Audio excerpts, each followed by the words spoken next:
Лесат цех юлары август озағына әзір булырга тиешиде, эшчеләр тәүлек дәвамында бирде. Объектны вакытында тапшырырга һава торышы комачаулаган, яңгыр яуган саен чокырлардагы суны суыртып алырга туры килгән.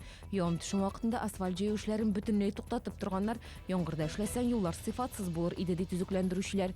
Юлларны Садовая, Шлюзовая һәм авторемонтный урамнарында салалар.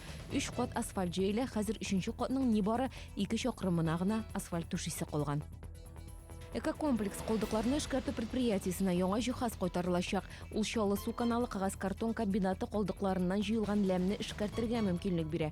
Шул рәвешле активлаштырылган күмер җитештерергә мөмкин булачак. Бу бик отышлы ди оештыручылар. Ел саен Россиягә чит илдән 25 мең тоннадан артык күмер кертелә. Яңа завод аена 3200 тонна активлаштырылган күмер җитештерергә мөмкинлек бирәчәк.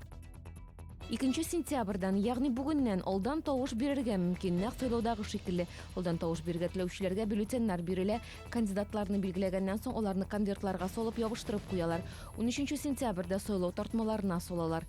Сайлау участокларында эш көннәрендә кичке 4-тән 8-гә кадәр, ял көннәрендә иртәнге 8-дән 4-гә кадәр алдан тавыш бирергә мөмкин. Бүген Чаллыдан Хаҗ сәфәренә беренче төркем кузгалды. Барлыгы Чаллыдан 111 кеше Сугут Гарәбстанына юл тотачак. Татарстан буенча Хаҗга баручылар саны 12 мең, узган елга караганда азрак.